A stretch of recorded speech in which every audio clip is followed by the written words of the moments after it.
Welcome to a special edition of Business Breakthroughs with your host, Larry Prince of PrinceLeadership. Today, Larry will address how you can best navigate the crisis caused by COVID-19. We appreciate your patience as we record this podcast remotely. In the previous two podcasts, we examined the effects the COVID-19 crisis is having on your people, your finances, your business, and on you. For this podcast, we'll detail the underlying behaviors and actions business owners and leaders need to display that will steady the ship and show your people that you can and will move the organization forward. Good morning, Larry. Good morning. It's a pleasure being back. Barry, let's circle back to the discussion about your people from a previous podcast. So let's begin today's talk. Picturing a piggy bank, you know, the old-fashioned type with the round pink belly and the coin slot on top. I call this piggy bank the Leadership Trust Bank. The idea is to make deposits into that bank that builds trust and it builds hope for your people. Couple this with sound business problem solving and decision making, and you have the formula to carry you through the COVID-19 crisis. So today, let's focus on building deposits into that piggy bank. So, Larry, how do you do this? What we see are four essential behaviors of highly successful leaders during times of uncertainty. And here are the four. Be present. Be a model for your company's values. Be clear about roles and expectations. And be a problem solver. All right, so let's take a look at each of those. Let's start with being present. Keep in mind that your people are socially removed from their peers, so check in with them frequently. The idea is to be a source of comfort and business focus. It's not to be present to micromanage. So set up, and this is a recommendation I give to all my clients, set up a consistent phone or video chat schedule at the same time each day with your people and with specific teams. Learn during those talks about how they're doing. Ask them, what do they need to be successful? How you could help them. Then also get their input around new ideas and solving problems in new and different ways. And last, think through how best to coach each one of them as an individual. All right, Larry, could you share an example of how that's done? Sure. Let's take a company I've been working with. It's actually a home health company, and I've been talking to the CEO and facilitating processes of building a better and more sound remote workforce with this organization. And so what they've done is this. The CEO sets up a morning huddle with his management team every morning. Each day connecting at the same time keeps them focused, allows the CEO to see what's going on with his people, and provides his people an opportunity to share with each other so they can learn and support each other as well. Great. Let's look at that second item about being a model for your company's values. Absolutely. Companies with a strong sense of purpose and core values are sustainable companies. These are the companies that can weather uncertain times. So what I recommend is reinforce your organization's values, your goals, your core mission, and how this purpose supports your people, your community, your customers, and your business. Doing so will ground your people and teams in what is most important, which is a common cause aligned to achieve specific and measurable goals. Doing so helps to set priorities and make for best decisions possible. And it keeps your culture in motion. All right, and would you share an example of that? Here's a good example. I've been working closely with the director of a large retail store.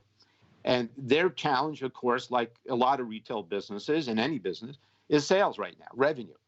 So what he did is he reviewed, and I kind of coached him through this process, their mission and their values. And together as a team, they recognize they have a place and need in the community and that their clients rely on them and rely on those products that they sell.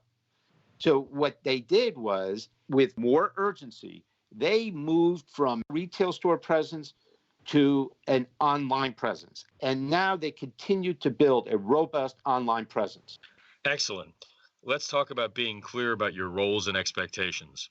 Sure. Now, Barry, and everyone listening, keep in mind your people are now working under unfamiliar conditions, and many are physically removed from their colleagues.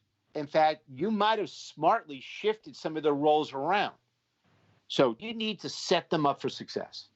And here's what I recommend. Ensure that each employee is clear about their role, their responsibilities, and their expectations. Standardize expectations by developing guidelines for working remotely and in a new environment they're in. Also, review and update workflow processes. Get rid of all of the unnecessary steps that people don't need to be doing to get things done.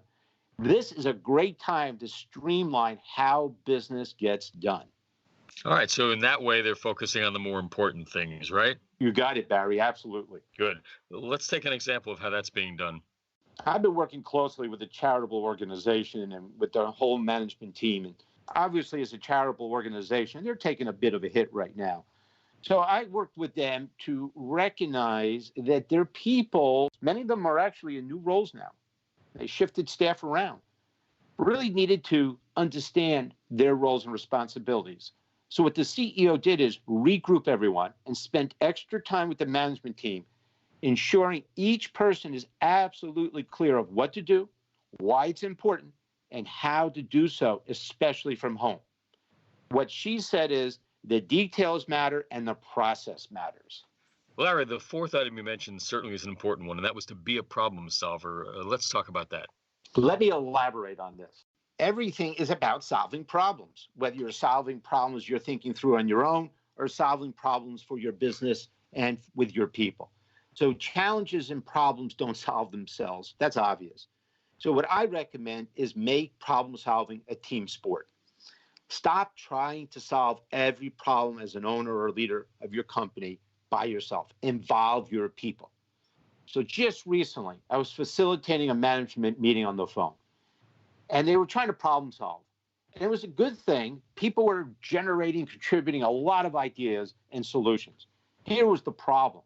Most of those ideas they were contributing was not solving the original problem they were facing. In the end, the process did not land on a quality solution. So is there a better way to make that work? There is. And here's what I coach my clients. It's a three-part team-solving problem approach.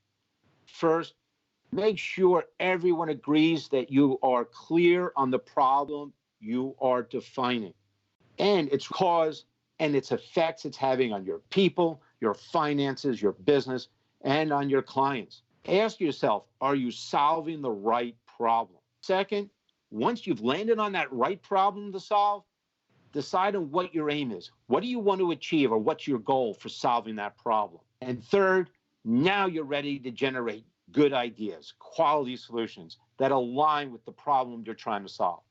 This will help your company generate the best solutions and the best outcome you seek.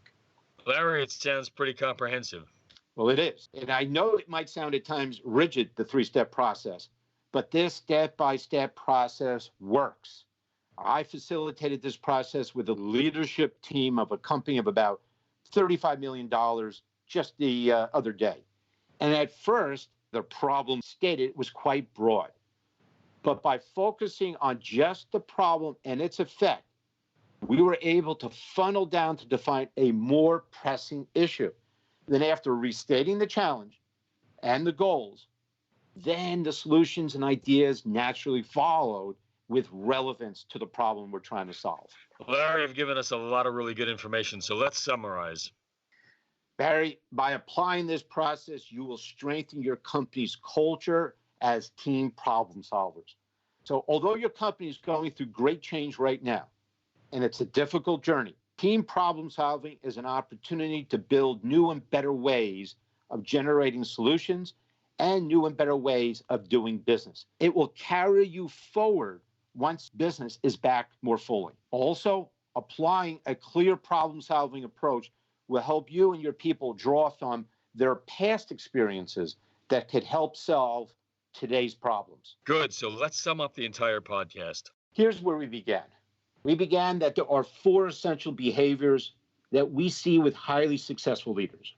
Being present, be a model for your company's values, be clear about roles and expectations, and be a problem solver. make problem solving a team sport.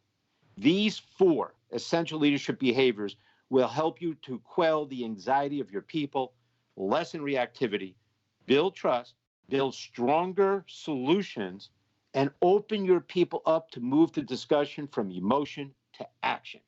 You've been listening to a special edition of Business Breakthroughs with Larry Prince of Prince Leadership on how to navigate the coronavirus. For more, go to princeleadership.com or call Larry directly at 973 670 6304. Once again, that's 973 670 6304, or email him at larry@princeleadership.com.